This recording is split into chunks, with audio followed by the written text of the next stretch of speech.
You know, we don't know a lot about what's around the corner, what the future's going to bring. But that doesn't mean we can't be prepared. You know, things, sure, are going to happen. We can't predict. We don't have to be afraid. You know, we can trust that God is looking after us.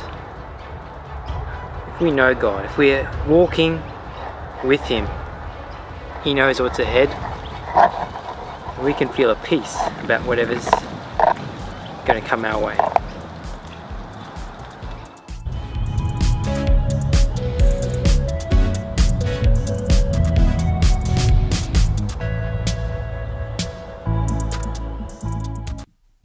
The future. One of those big topics probably we don't think about enough. But when you really think about it, it's surprising how little we know about the future. I mean, we probably make lots of assumptions about what's coming up. Some of us like to be really prepared and organised, and we're really on to things like checking the weather a few weeks out.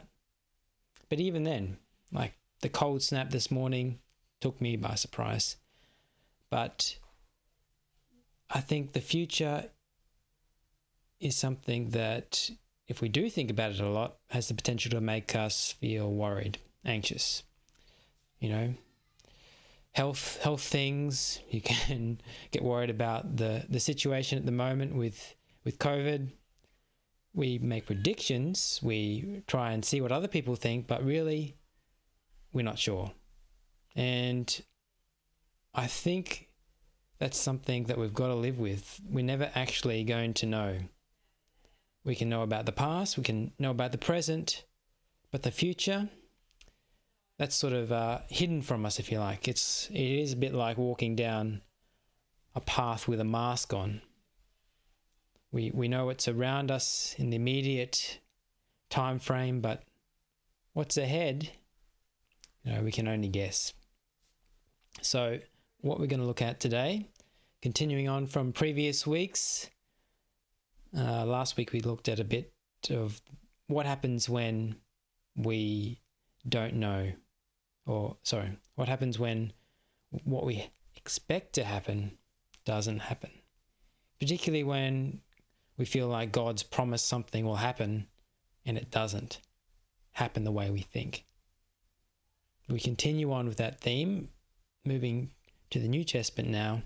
Stay with me as we look at how we can feel peace about what is uncertain in the future that's coming. We're looking from John 14, where Jesus is talking to his disciples all around these verses about what's coming up and what their focus should be on.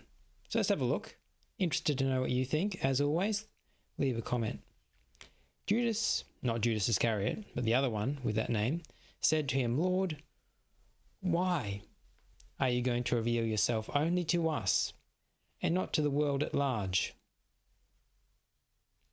Jesus replied, and it's funny here, the answer doesn't seem to quite match the question, which I think implies that Jesus says, well, that shouldn't be your focus. These big matters, this is what we should focus on. All who love me will do what I say. My Father will love them, and we will come and make our home with each of them. If that's our focus, just obeying, I guess, imagine the path, Jesus ahead of us, obeying one step, this is the direction, this is the next step, follow me, you're going to be okay. God's going to come and live with you. You'll have this security in that. Focus on loving people, loving me, loving God. Anyone who doesn't love me will not obey me. That magpie I don't think had much love for me today. And remember, my words are not my own. What I'm telling you is from the Father who sent me. And I'm telling you these things now, while I am still with you. But when the Father sends the Advocate as my representative, that is the Holy Spirit, He'll teach you everything and remind you of everything I've told you. The Holy Spirit, our helper, counselor. We're not alone in this world. Though we can't see the Holy Spirit, He prompts us, He guides us, He teaches, reveals to us what the Bible is saying, what God is doing in the world, and what we need to focus on. I'm leaving you with a gift. Jesus is going to go. He's telling his followers before it happens. The gift, peace of mind and heart. What an amazing gift. I think that's probably one of the greatest gifts we can know. Peace. No matter what's happening around us or to us, having peace in our mind and our heart. And the peace I give is a gift the world cannot give. This peace is not available anywhere else. And maybe you've experienced that peace, maybe you haven't. Not available anywhere else. You can go looking for it. This is a peace of knowing God, knowing the one who does know the future. So don't be troubled or afraid. Remember that I told you I'm going away, but I will come back to you again. If you really love me, you would be happy that I am going to the Father, who is greater than I am. I have told you these things before they happen, so that when they do happen, you will believe. And that's, I guess, the key of what we're looking at here. I've told you these things so that when they happen, you'll believe. These are things that I guess we shouldn't be, overly consumed by things in the Bible where God says, or Jesus said, this is what's going to happen in the future.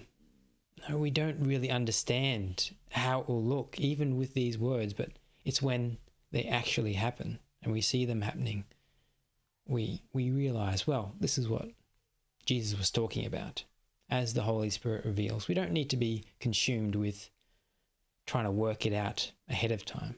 Our focus, I think, what Jesus is saying here, should be on following him, keeping in step, in obedience, not getting rid of this mask there, and focusing on what is important, on our relationship with God, our connection, hearing his Spirit, and loving the people around us.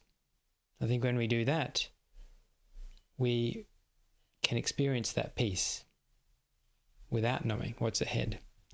So I'd be interested to hear if you have any questions about what we just looked at.